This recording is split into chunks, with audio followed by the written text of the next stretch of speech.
now. We the talk around town. Alex threw the ball to Smokey for a touchdown. It's fourth down and you don't really want no more. We've been winning from the door. You should check the scoreboard. Check the scoreboard. Welcome back to another week of the USFL Week 7. We're entering season's closing out, and we have some pretty good ideas at this point. What's going on? We had some baller games last week, though. Some really exciting ones that I'm sure you have a word or two to lose about. First of all, Smokey, how are you doing? Oh man, I am good. I'm better than Maulers fans this week because apparently Maulers took their place back at the very bottom of the list, and Vatley was just a 1 week fluke, it seems, because he did not come through in this game. But we'll talk about that a little later. If only we could have seen that coming, huh? And speaking of which, how's the overall standings looking? Well, that one I thought maybe it wasn't a fluke, and I lost that one. So you did gain that extra point on me, and now we are back to being tied at 15 each. We're back to even, as it's supposed to be going into the last couple of weeks, last few weeks. Yeah. That's the tie race at least. I'm glad you gifted me that point though with the Maulers. I knew that was a freebie, and I happily took that one. I was about to pick the Gamblers, that last week, and it was pretty close too. That's something that I want to talk about when we get there. But let's talk about Week 7 here first. And the first matchup we have is let's say a pretty good one: New Jersey Generals at the Tampa Bay Bandits. Generals are pretty much definitely number 2 in everybody's power rankings at this time, and you would have been on the right path with the Gamblers, only they did not pull it out in the very end. That was a very, very tough game. Gamblers had no business being in it with pretty much number 2 on everybody's power rankings, the New Jersey Generals. They are that good, but the Gamblers really are not bad for being a 1-5 team. It sounds really weird saying that, but they're probably the best out of the Panthers and the Maulers. They're way better than those guys. So they gave the Generals a run for the money. Luis Perez is back in the game. It looks like DeAndre Johnson is hurt, but as I've pointed out, and I think everyone has noticed to this point, Luis Perez is absolutely capable of running this team. He is the most accurate quarterback in the USFL, and he's going to do just fine without DeAndre Johnson, but if he gets back, that's just a bonus, and he can take back over. Either way, the team is still just that good. The Bandits, oh man, that was a game right there. That was a tie at halftime. It was a really, really close game that the Stars pulled out over them. Tamu basically split the rushes with Emmons. He's being back to almost the number 1 rusher on that team. He did throw an interception. Now, he had that streak of 2 to 3 games there where he wasn't throwing interceptions anymore, but he went back on it this week, and it didn't work out in his favor. Still looked good. I mean, come on, 4 touchdowns. The guy looks great. Tamu is what he is. Passing, I mean, just to a litany of wide receivers too. There is no star wide receiver on this team because he can obviously hit anybody at any time, so it makes it really tough. The Generals struggling with a bad team, and the Bandits losing to I like the Stars, but they are a mediocre team at this time, especially with Connor Cookus. It does make it hard, but I'm gonna stick with the Generals and just go with my gut there. It was a tough game. If I'm especially looking at the Tampa Bay Bandits, like you said, one thing you mentioned is spreading the ball around. I think 6 or 7 people had 3 or more receptions, so there really is not a clear number 1 weapon. But Jordan Tamu had a Superman game, and the fact that they didn't win, this is the best quarterback game we've seen this entire season. From Jordan Tamu, just purely in the stat line. And consider that he's also their leading rusher. You mentioned 4 touchdowns, 300 yards, 30 yards. And he's their leading rusher. Broken record, I know, but he is their entire offense. Very much so. You notice they don't have a really superstar wide receiver. They don't really have a running back that can outgain the quarterback consistently. It's all Jordan Tamu, and he needs some help with that. Doesn't really have it there, and they're kind of reflecting the 3-3 record. I think Jordan Tamu at this point is probably the league MVP in my eyes. Just given that the record probably won't allow for it because they're not winning enough. But in terms of of play, he's keeping this team above water. Like, purely by himself. I'm sure you're glad the Stars won, and they did it completely on the ground, by the way, because they pounded them. They pounded them on the ground. Case Cook was they had to throw any footballs at all. They completely destroyed them. He did end up throwing a little bit in the red zone, but they completely ended up destroying them on the run. And the Houston Gamblers, you love Luis Perez, and you take any chance to talk about him. But here's the thing. Luis Perez was the second best quarterback on the field in that game. And they won by a point. And it's now the difference between 5-1 and 1-5. The Gamblers are... it looks worse and worse for me to say this week in, week out, because the record is what it is. But the Gamblers are an above average team. I really think they're a top 4 team, skill-wise. If they play the way they've been playing here, they could just as well have won the game. They're the kings of losing close games. Remember, they were arguably the team that was closest to beating the undefeated Stallions. Now they're a team that came closest within a point to beating the 5-1 Generals. This team is much better than Tampa Bay. Maybe take away the quarterback. This team's much better than Pittsburgh and is much better than Michigan, which they're sharing the same league of record with. But the record, I mean, it's not reflecting what's going on. Clayton Thorson had a great game, maybe the second best quarterback showing. Didn't get much done on the ground, but I do still believe in them. But as for this one here, Generals and Bandits, as much as I'm hyping up Jordan Ta'amu, it's hard for me to pick the Bandits because I know that this is all they have, and the Generals just play better as a team. So I'll go with the Generals. Though I have a feeling about this that this could be the game that Jordan Ta'amu just wills them to an incredible upset win. But I'll say the Generals just because of more positions around the offense. There's people that I trust with the ball in their hands, and it's all Jordan Ta'amu when it comes to Tampa Bay. So I'll go with the proven Generals to win it, but look for a close one if Ta'amu shows up again the way he has been. Wasn't enough last time, so I'm not trusting that it's going to be for this week. So we have the New Orleans Breakers at the Michigan Panthers. Well, this shouldn't be a close game here. I'm going to get to the Gamblers later. We'll talk about Clayton Thorson versus Luis Perez. But as far as Kyle Sloter, he's looking so-so. Like, it's kind of an outlier that 1 week that he had where he looked like the best quarterback in the USFL. So it makes it hard because he's looked borderline bad since then, and then he's looked just exactly mediocre. Is the best way I can describe that.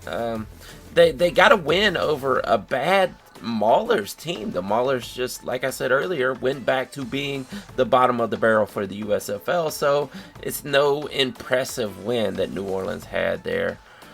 Yeah, I don't know. James and Ellis out there, they look good.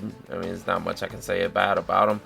The Breakers are good. I just don't know if I really have them as high as some people do. I don't think they're quite as good as people think they are. I really think the Stars in the end are better than the Breakers, but that's neither here nor there. The Breakers are definitely gonna. Shea Patterson, he wasn't bad either, but he wasn't good. Corbin was okay. Lance Lindor is a star, like I pointed out before.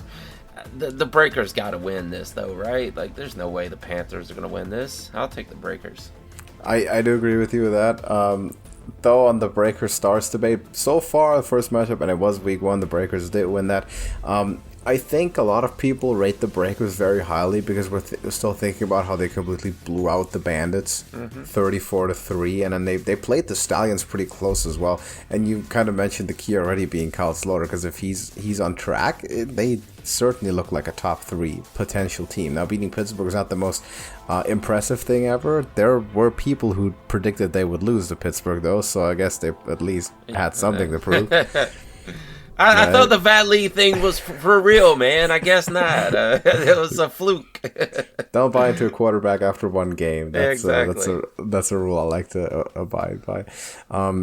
Yeah, you said everything you needed to about Pittsburgh in that regard, and the Panthers pretty much the same thing has been said. We didn't expect them to win, they didn't win. Not very impressive. They're on the same tier as the Maulers. Breakers don't have a problem with the Maulers. They're not going to have a problem with the Panthers either. So Breakers to me to continue to win, and to me still probably the number 3 team in the league.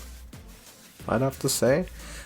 Debatable with the Bandits, but probably still number 3 team to me, especially if they win. The record is going to reflect that, and they should against the Michigan Panthers. Stallions at the Maulers. I'll get to my number 3 team in just a minute. Yeah, I know which one that is. And the consensus number 1 right here, though, the Birmingham Stallions. Jamar Smith got it done like always. We don't even remember who the original quarterback was at this point, and it doesn't really matter. What was his name? I forgot. Alex McGoo. Alex. They are throwing Alex McGoo in at the end of the games, right? Like, yeah. I know you still think that Alex McGoo is better than Jamar Smith, right? Not necessarily that he's better. I think they have 2 of the top 3 quarterbacks in the league on their roster. Yeah. Or let me say top 4. Man. Let me say top 4, top 5, I guess. I mean, I can't hate on McGoo. He's a decent quarterback, especially for the USFL. But Jamar Smith is just that much better, it's obvious. Bo Scarborough, they let this guy run crazy. He has taken over as the number 1. I would like to know what happened to Marable at this point. Was he injured? I haven't heard anything. But he just wasn't out there, and Bo Scarborough was. Bo Scarborough probably is the star of the team. You say what you will about Jamar Smith. He wasn't a Alabama guy and a NFL guy over the past couple seasons. So, although he's done what he's done, for practice squads or whatever. But Bo Scarborough is a star right now. He's probably the biggest name on the team at this point. Mitchell was pretty good with his 1 touchdown. On the other side is the Maulers. Vatley is obviously not for real like I thought maybe he was, and he wasn't. Not much of a rush game going on. Vatley's not even rushing like some of these other quarterbacks in the league are. Henny looked good. That guy is coming out of nowhere, but... I mean, all in all, you got to pick the Stallions. I'm not going to pick the Maulers here, so go with the Stallions. I was waiting. Honestly, I was waiting for you to talk yourself into picking the Maulers again. There is no way. Because you've done it once, you might as well try one more Well, that time. was the Breakers who hadn't looked good, but the Stallions have been basically unbeatable outside of a few close games at the very beginning of the season. After that, the Stallions are unbeatable over the past 3 games. Yeah, I would think so. I definitely do agree with that. Bo Scarborough has a potential to be a fan favorite and face of the league. Went to high school in Alabama, went to college in Alabama. Now they're playing all the games. Obviously, are all playing in Birmingham for the home team, which is also the best team in the league. A lot of things coming together there for him. If he can establish himself as a featured back, and he sure can because he has that talent. He may be the most talented back in the USFL. There's a lot of potential there, and you add that element of a truly dominant running back to an offense that has lived on the ground more by their quarterbacks than maybe you would like to, because Alex McGoo and Jamar Smith both have a tendency to run with the ball and have done so successfully, not to take away from that, but you add a dominant running back to that's just another dimension, makes it even harder to defend. As for the Pittsburgh Maulers, you put your money on a quarterback that had 1 game on his resume. I wisely decided not to do that, and therefore we are now tied again. Though he didn't have the worst game ever. He turned the ball over, showed the inexperience in some unfortunate situations. So not much of a debate. I will take the Stallions to remain undefeated and possibly remain undefeated for the rest of the season, or at least until week 10, which is probably going to be the greatest game of the year when the Tampa Bay Bandits are going to play the Stallions. But this week, this is no contest. This might be the most obvious game we've picked all year in the USFL, Stallions to win. Yeah. And then finally, the Stars at the Gamblers. Yeah, Stars. That was a great win. Pulled it out right there. Held on, as a matter of fact. It was a shootout, basically. Connor Cook. I mean, I guess as much you could say it was a shootout for the Bandits, but it was done mostly on the ground for the Stars. Connor Cook is, although I think the Stars are the number 3 team in the USFL. I don't think Connor Cook is in the top 5 of quarterbacks in the USFL. Well, let me look at this. Hold on. Okay, maybe he is in the top 5 because I'm looking at Shea Patterson and Vat Lee now, and I'm like, hold on, maybe he is. Maybe he's better than, or at least on level with Kyle Sloter, in my opinion. But being what it is, this is a run team, run first, and they're getting the job done. On the other side, actually, 2 of their touchdowns came through the air, so I can't say it's all run. But on the other side, the Gamblers had the tough loss. Clayton Thorson is not better than Luis Perez. I don't care what you say, but three touchdowns, 1 interception. Hold on.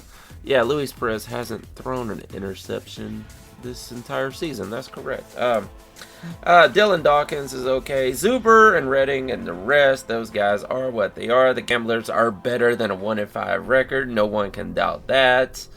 But I'm gonna stick with my Philadelphia Stars to win this one.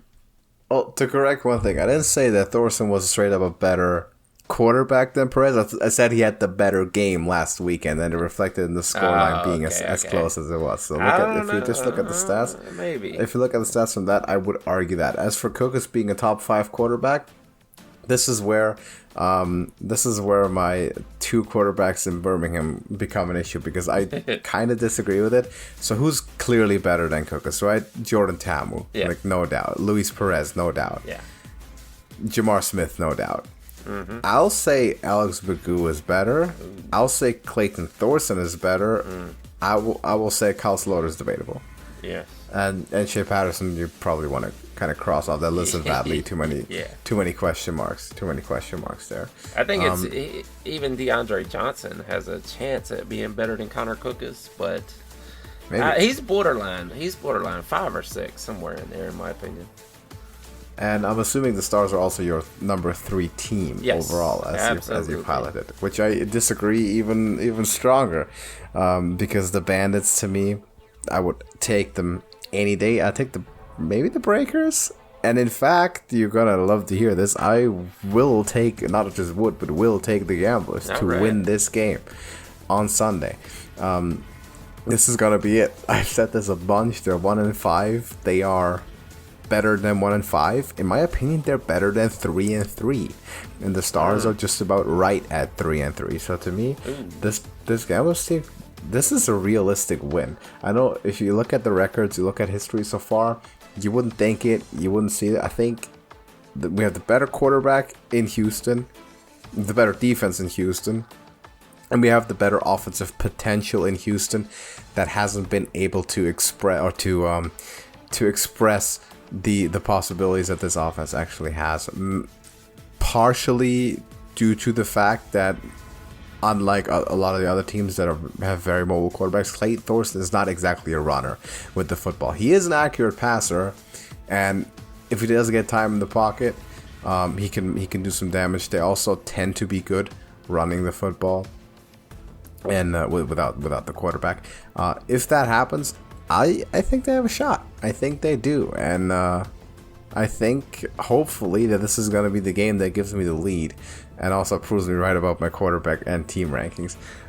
Very pivotal game, not necessarily for the USFL, but for our top 5 lists, I think.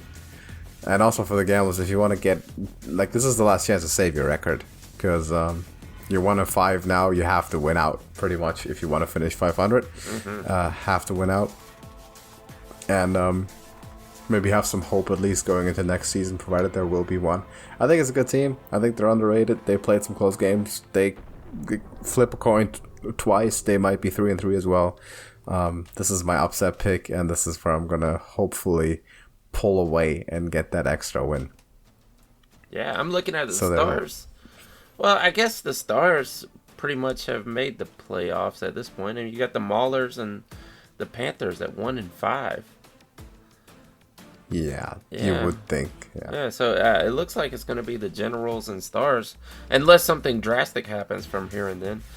from here until then. It looks like it's going to be the General and the Stars, and it's definitely going to be the Stallions, I would think, and it's going to be between the Bandits and the Breakers is who gets into that slot. Yeah, not a lot of competition, I guess, if you're Philadelphia. Then. I guess that's the one good thing. So. But you can still. I was looking for the motivation, like is a must-win situation. You but can it's squander really though. not. If you lose suddenly you're a very vulnerable situation again, because then you have other teams win. You're only one game ahead. So I think if you win, it's almost a win and you're in thing for Philadelphia.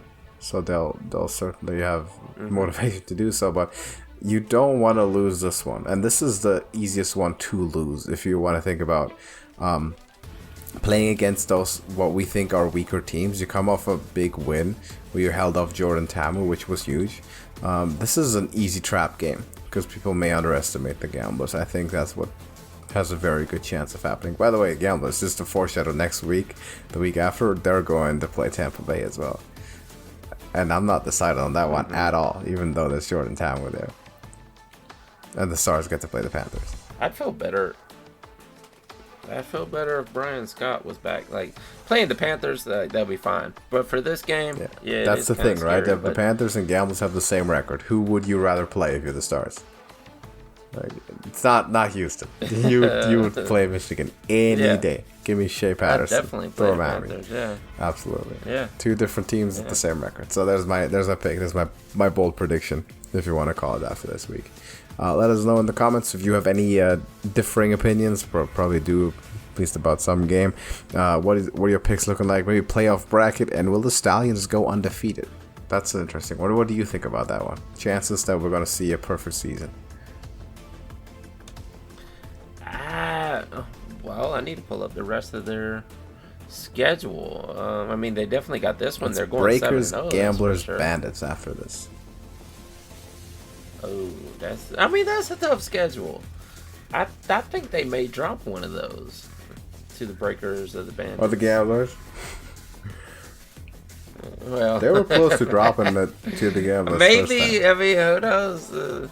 Gamblers are just good at finding ways to lose when they should win. True. Though. But maybe just the aggregate of those 3 games, it is more likely than not that one of them will be a loss, or at least there's a decent chance one of them will be a loss. But then again, this offense is so explosive. Someone has to stop them. I think actually maybe Tampa Bay is the most likely one, because Jordan Ta'amu is kind of the one who can go stride for stride with the offensive dynamic of the Stallions. The question is just is this team ready to step up? Because I don't really believe that. But we'll see when we get to week 10, I guess. That's that. Maybe we'll see a historic season right away. Like we saw with the good old St. Louis Battlehawks as well. Modern day. If only we would have known how that would have dynasty. turned out. We'll have a modern day USFL dynasty in the making here. And it couldn't have been a better team. By the way, when are your conspiracy theories going to start about the home team being the only undefeated one? I haven't heard anything yet. Well, I mean, everybody plays in the same stadium, so it's kind of hard. But yeah, but it's in Birmingham.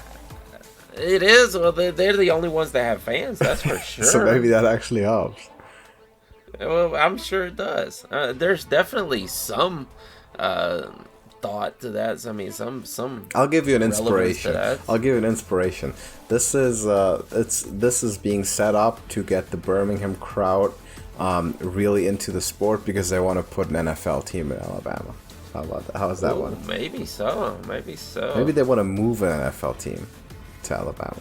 Well, they definitely want to get fans in there. I mean, Bo Scarborough, they had a perfectly capable running back. Bo Scarborough was a move to get more fans into the stadium. Sure. And it's obvious that the Stallions games are the only ones with fans. Because if you look at every other game, there's maybe 5-10 people sitting out in the audience. They only show up for the Stallions now. They don't show up for the Breakers versus the Panthers or the Generals versus the Bandits. So the Stallions better win, because if they suck, people show up. Yeah, exactly. Right. So it's in the USFL's best interest for the Stallions to win. So there may be something to that. If we're gonna get like an NFL team moving to Birmingham over the next 3 to 5 years, maybe we'll revisit this and we'll think about this as some. This was something. It all started with the Stallions. It started with the Stallions. Yeah. Maybe originally it was the Battlehawks too. Maybe it was the Battlehawks originally. What was the Birmingham team? Was there a Birmingham team in the XFL? It may have been the AAF. Damn, it may have been the AAF. Yeah, I remember a Birmingham team. Oh yeah, because the other Alabama running back played for them. What's his name? The first round bust. Jesus, I forgot his name. Trent Richardson. Yeah, right? it's Trent Richardson. Was it Trent Richardson? Wow. Okay. So this seems to be a pattern here. Bo Scarborough was not a first round bust. He was a late round pick. Yeah, he was. But when he came into Alabama, he was being compared to Derrick Henry. Like, this is the next Derrick Henry.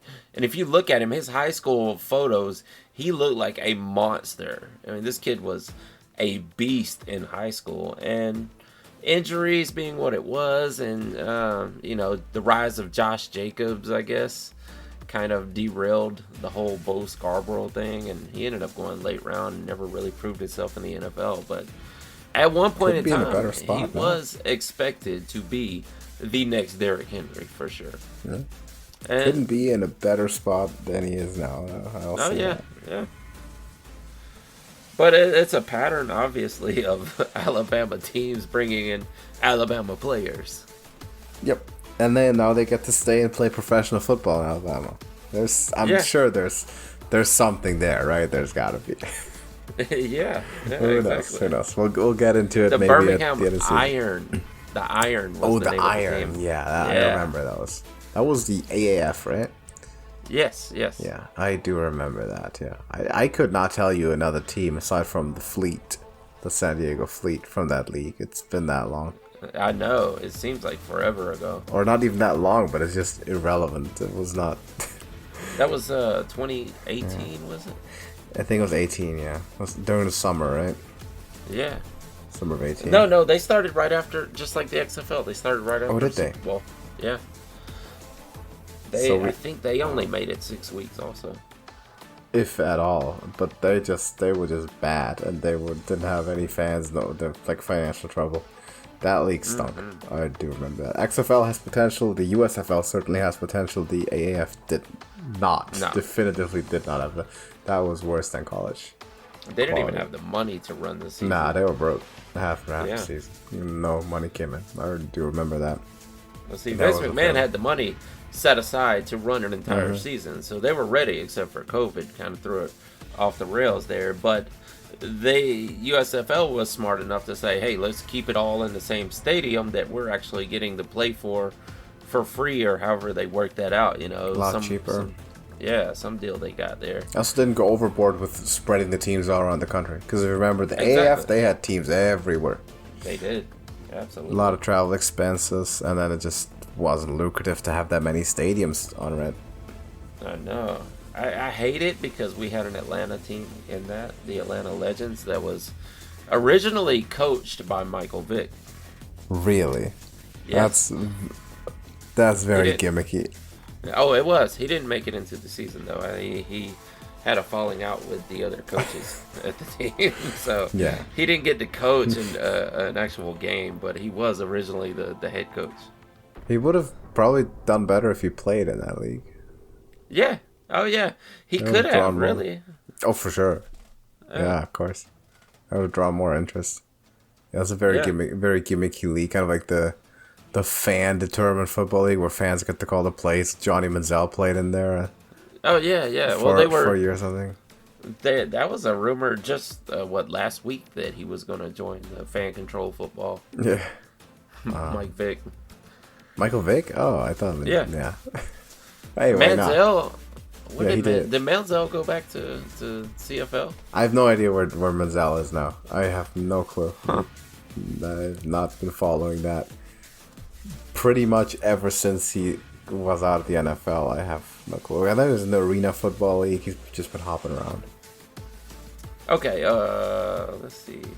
There is a news article that says he leaves with an injury. He might still be in Canada. I do remember that he played in Canada for a bit. He actually is with fan-controlled football. Is he still in there, huh? Yeah. Until he left with the injury 2 weeks ago. I haven't watched much of that. You ever watched it? I've never watched it. No, not at all. I mean, it sounds like an interesting thing, but you just know the league is so gimmicky. Like it's not very good quality. It's purely entertainment. It would be purely for entertainment and not the same kind of entertainment as actual pro football. Exactly. Yeah, maybe it's what fits. Maybe it's what fits for Johnny Manziel. Yeah. Well, yeah, Johnny Manziel is a gimmick, so yes, exactly. He fits in there. Perfect. Yeah, absolutely. I have not watched it. I might have a look at it though. It sounds interesting. I'll see how the mode works there. I have not checked it out at all. I don't see him returning to any serious professional team at that point, though. No, CFL at the most. That's probably the highest level he could play in these days, and I don't even know if that's possible after his record in the CFL. He's had DUIs and all kinds of stuff, right? Yeah, and it might not let him into Canada anymore. Yeah, exactly. Who knows? But hey, as for the USFL, maybe we can get an Atlanta team one day. I know there wasn't an Atlanta team a part of the original USFL, and I don't know if they're only going to stick with those cities that were all in the original USFL, but if they expand, I would love to have an Atlanta team. Well, not all of these teams were in the original USFL, I guess. So maybe you have a shot.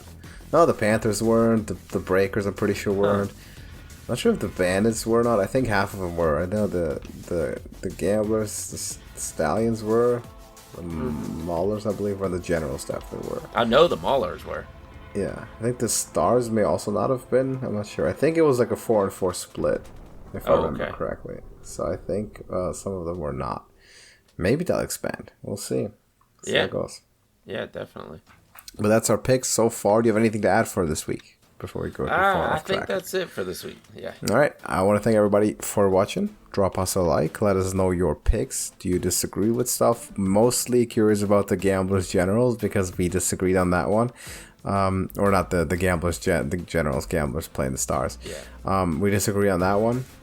You picked the Stars because it's your team. I picked the Gamblers because they're the better team, obviously. The record would disagree with me, but gotta take risks sometimes, right? So I'll take the Gamblers. Let us know what you think about it. Anyone who agrees with me on that, or am I still kind of delusional because they lose, but they don't lose by as much? So maybe I overrate them. Who knows? But let us know about that. Drop us a like, and we're gonna see you in the next one. Deuces. Check